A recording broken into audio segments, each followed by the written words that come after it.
یہ پورا نہیں ہوگا، میں آپ کو یہ بتا دوں کہ یہ پلان پورا نہیں ہوگا، لیکن پلان یہ ہے کہ اپوزیشن کے تمام قابل ذکر لیڈر یا وہ ارکان اسمبلی یا وہ امیدوار جو الیکشن جیت سکتے ہیں ان سب کو نیب کے ذریعے گرفتار کروا دیا جائے گا. اور پھر نیب کے ذریعے گرفتار ہونے کا مطلب یہ ہوتا ہے کہ کئی مہینے بلکہ کئی سال تک ان کی ضمانت نہیں ہوتی. آپ نے دیکھا کہ شہباز شریف کی ضمانت ہوتے ہوتے بھی 2 سال لگ گئے، اور اسی طرح حمزہ شہباز کی ضمانت ہوتے بھی 2 سال لگ گئے، اور جو اس سے پہلے جو دوسرے لوگ پکڑے گئے تھے جو رہا ہوئے ہیں وہ بھی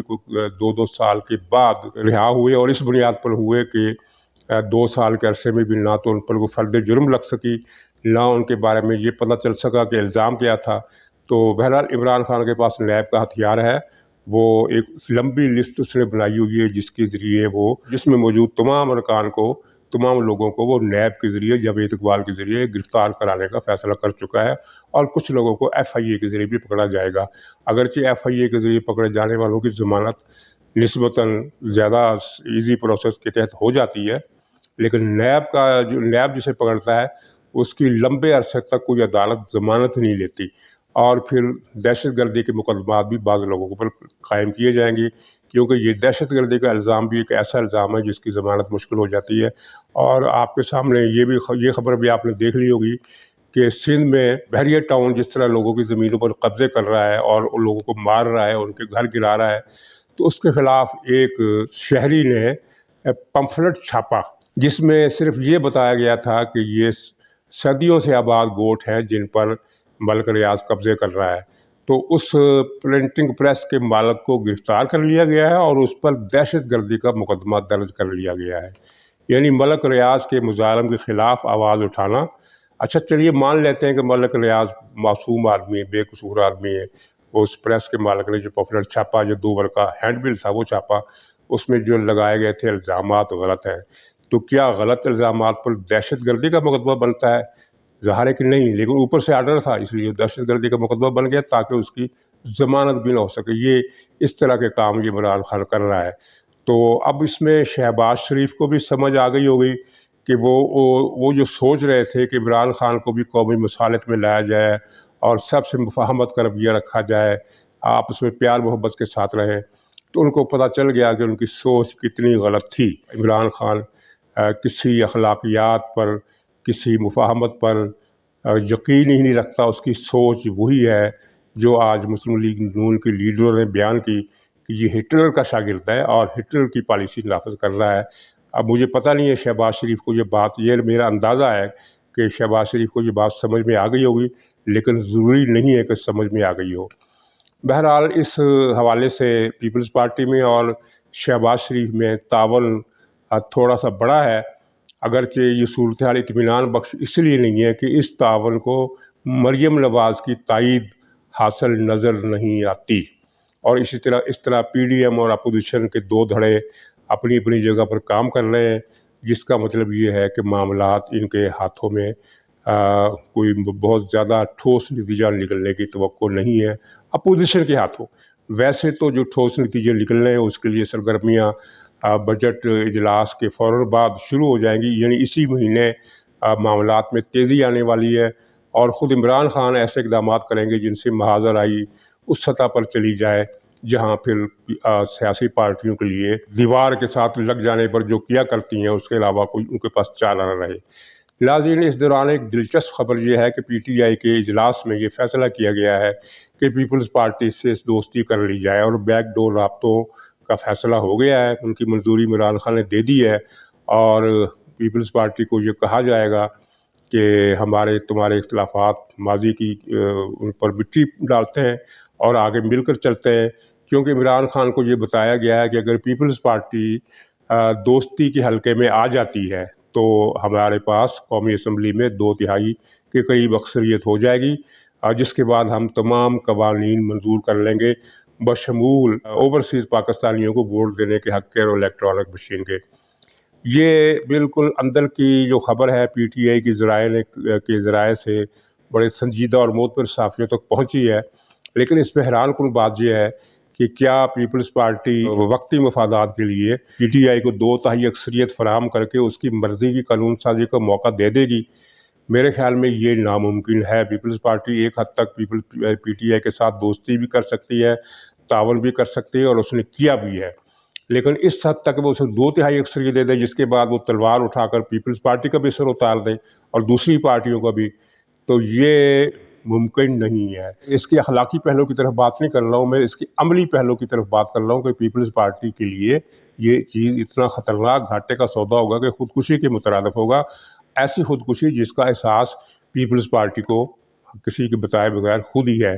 چنانچہ یہ تو ممکن نہیں ہے، لیکن اس سے عمران خان کی اس ڈیسپریشن اور مایوسی کا اظہار ہوتا ہے جو وہ اپنے مخالفوں کو طے کرنے کے لیے اور اگلی حکومت بنانے کے لیے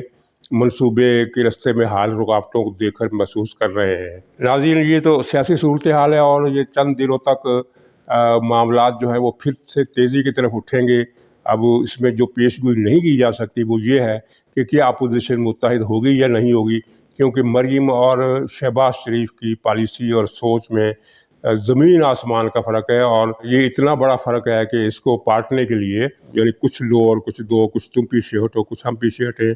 کوئی گنجائش بہت کم ہے۔ لیکن سیاست میں اچانک راتوں رات چیزیں تبدیل بھی ہو جایا کرتی ہیں، اور جیسا کہ میں نے عرض کیا کہ چند دنوں تک معاملات بہت تیز ہونے والے ہیں، تو ہو سکتا ہے کہ مریم اور شہباز شریف کے کیمپوں کے درمیان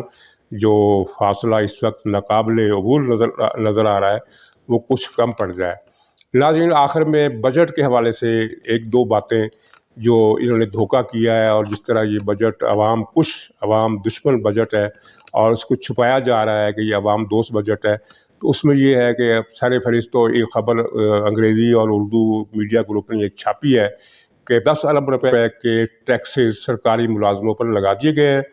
اور ان سے میڈیکل کی اور دوسری جو سہولیات ہوتی ہیں وہ واپس لے لی گئی ہیں ایک ترمیم کے ذریعے۔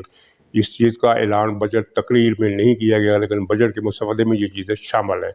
اس کا مطلب یہ ہے کہ ملازمین کو 10% تنخواہوں میں جو اضافہ کیا گیا ہے حقیقت میں 12% کی کمی کر دی گئی ہے، اور اس میں دردناک اور خوفناک بات یہ ہے کہ 10 ارب روپے کے جو ٹیکس لگائے گئے ہیں ان پر، یہ صرف پہلی قسط ہے، کیونکہ منصوبہ اور پلاننگ وہ یہ ہے کہ 150 ارب روپے کے ٹیکسز سرکاری ملازموں پر لگائے جائیں گے۔ یہ IMF سے طے ہوا ہے، اور جس کی طرف اشارہ شوکت طری نے یہ کہہ کر کیا کہ IMF تو 150 ارب روپے کا ٹیکس لگانے کا مطالبہ کر رہا تھا، ہم نے یہ بات نہیں مانی اور صرف 10 ارب روپے کی بات مانی ہے۔ حقیقت میں انہوں نے بات ساری مان لی ہے، لیکن یہ 150 ارب روپے کی ٹیکسیشن جو ہے وہ قسط وار ہوگی۔ اس کے علاوہ 1270 روپے کا گیپ ہے بجٹ میں، یہ بھی فیصلہ کیا گیا ہے، جو کہ 450 ارب روپے کا جو ٹیکس لگا دیے گئے ہیں بجٹ میں وہ تو لگا دیے گئے ہیں، لیکن یہ 1250 ارب روپے کے ٹیکسیشن ابھی ہونی ہے، اور یہ انہی چند مہینوں میں ہونی ہے۔ تو اس کے بعد مہنگائی کس آسمان کو چھوئے گی یہ مجھے بتانے کی ضرورت نہیں، آپ کے اور میرے اندازہ کرنے کی ضرورت ہے، اور آپ کے اور میرے گھبرانے کی ضرورت ہے۔ ناظرین، انہوں نے چھوٹے تنخواہ دار طبقوں پر ٹیکسز لگائے، اور جو سینئر سرکاری افسر ہیں ان کی تنخواہوں میں 35% اضافہ کیا ہے۔ تو اس کے ساتھ ہی یہ ظلم یہ بھی ہوا ہے کہ یعنی جو اسٹاک ایکسچینج کمپنیاں ہیں جن کی جو پہلے ہی بہت زیادہ منافع کما رہی ہیں ان کو انہوں نے ریلیف دے دی ہے مختلف ٹیکسز سے، اور ان کو یہ ریلیف اربوں روپے میں دی گئی ہے، یعنی جو پہلے سے مالدار ہیں ان کو مزید مالدار کیا گیا۔ اور تیسری ٹھگی چھوٹی سی، انہوں نے بجٹ میں اعلان کیا کہ کاروں کی قیمتیں کم ہو جائیں گی، چھوٹی کاریں جو استعمال کرتا ہے مڈل کلاس طبقہ، تو اس میں یہ دیکھیے واردات کیا کی گئی۔ واردات یہ کی گئی کہ 1.5 لاکھ روپے، یعنی اوور آل جو کمی ٹیکس وغیرہ کی جو کمی ہے وہ اس کے بعد ان کاروں کی قیمت میں 1.5 لاکھ روپے کی کمی واقع ہو گئی۔ بالکل درست، لیکن بجٹ سے پہلے کار مینوفیکچررز کو بتا دیا گیا کہ ہم ٹیکسز کی مد میں 1.5 لاکھ روپے کی کمی کریں گے، آپ نے جو کرنا ہے کر لیں۔